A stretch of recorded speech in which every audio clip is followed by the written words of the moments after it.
The object of all the prophets sent by him was to effect the worship of man and other creatures and to establish the worship of God. The service they rendered to the world was to make the formula, "There is no one worthy of worship but Allah," shine in the earth as it shines in heaven.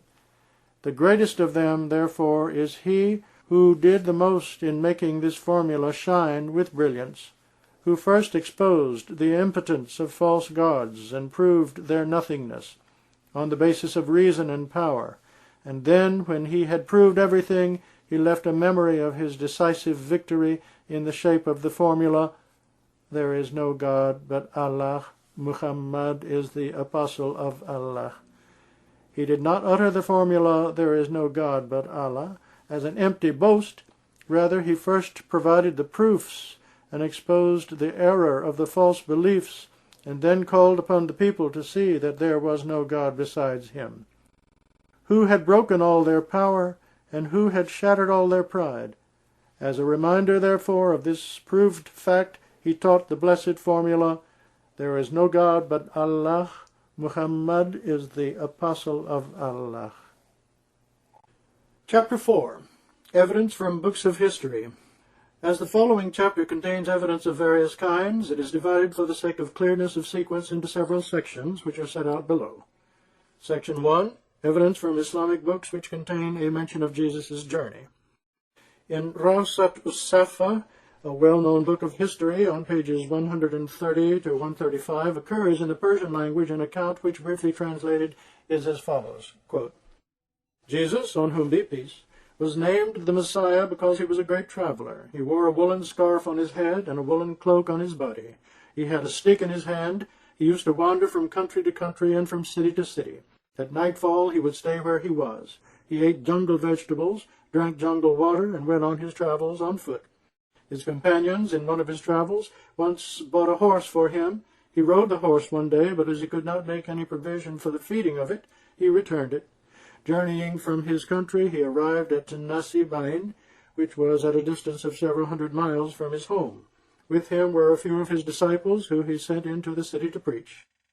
In the city, however, there were current wrong and unfounded rumors about Jesus, on whom be peace, and his mother.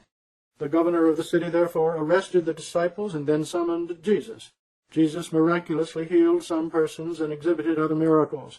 The king of the territory of Masih-e-Maud, therefore, with all his armies and his people, became a follower of his. The legend of the coming down of food contained in the Holy Koran belongs to the days of his travels." End quote. This, in brief, is the statement of Rawsat us-Safa. The author of the book, however, has ascribed many an absurd and irrational miracle to Jesus, which I will not mention here, and keeping my account free from falsehood and absurd exaggerations, I turn to the real point at issue, which leads to the conclusion that Jesus, peace be on him, in the course of his travels had arrived at Masih-e-Maud. This Masih-e-Maud is a place between Mosul and Syria, which in English maps has been called Nasibus.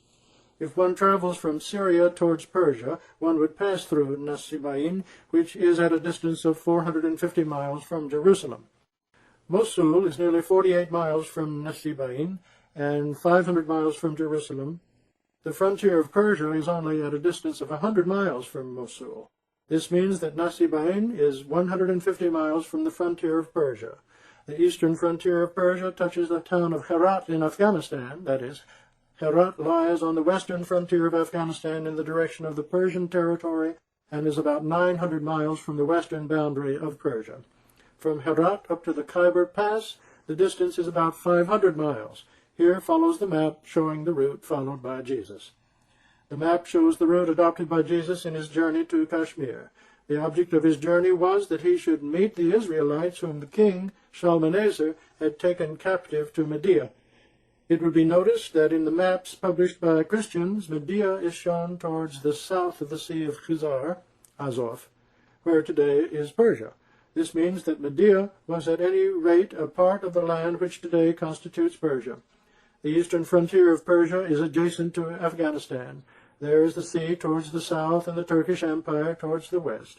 If the report in the Rawsat us-Safa is correct, it appears that by traveling to Masih-e-Maud, Jesus intended to come to Afghanistan through Persia and to invite to the truth the lost Jews who had come to be known as Afghans. The word Afghan appears to be of Hebrew origin. It is a derivative which means brave.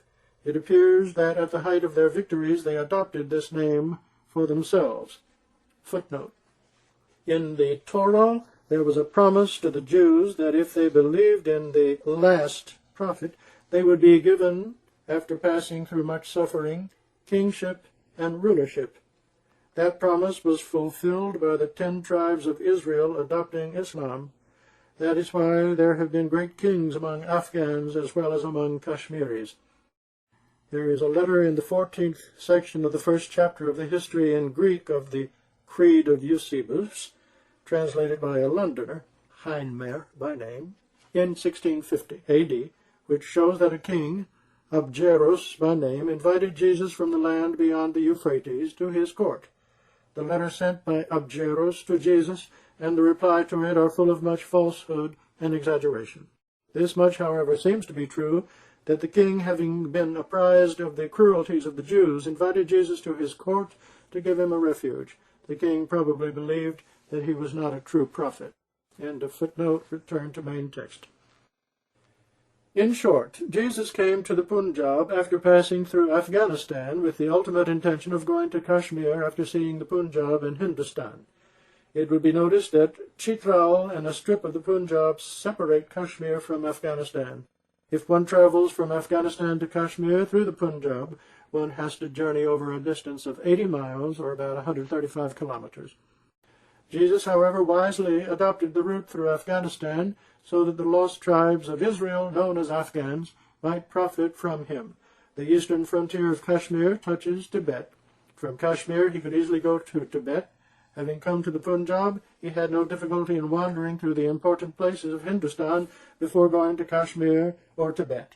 It is therefore quite possible, as some old historical records of this country show, that Jesus may have seen Nepal, Benares, and other places. He then must have gone to Kashmir through Jammu or Rawalpindi. As he belonged to a cold country, it is certain that he stayed in these territories only through the winter, and by the end of March or the beginning of April must have started for Kashmir. As Kashmir resembles Sham, Syria, and its surrounding country, he must have taken up permanent residence in this land. It is possible, moreover, that he may have stayed for some time in Afghanistan, and it is not impossible that he may have married in that country. One of the tribes of Afghans is known as Isahel. It would not be surprising if they are descendants of Jesus. It is to be regretted, however, that the history of the Afghans is in a confused state. It is therefore difficult to arrive at anything definite by studying their tribal accounts. There is no doubt, however, that the Afghans are Israelites like the Kashmiris. Those who have taken a contrary view in their books have been misled to the extreme. They have not made a minute study of the matter. The Afghans admit that they are the descendants of Qais, and Qais belongs to Israel. It is, however, not necessary to prolong this discussion here. I have already dealt with the question thoroughly in one of my books. Here I am giving an account of the journey of Jesus through Nasibayin, Afghanistan, the Punjab, and on to Kashmir and Tibet. He was named the traveling prophet, nay, the leader of travelers, on account of this very long journey.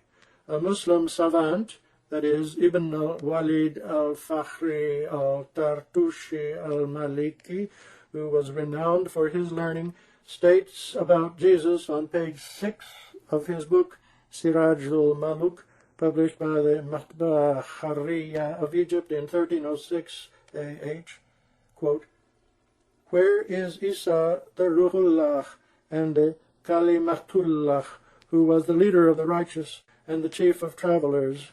Meaning that he was dead, and that even a great man like him had departed from this world. It should be noticed that this learned authority calls Jesus not merely traveler, but the chief of travelers. Likewise, on page 461 of Lisan ul-Arab, it is stated, quote, "Jesus was named the Messiah because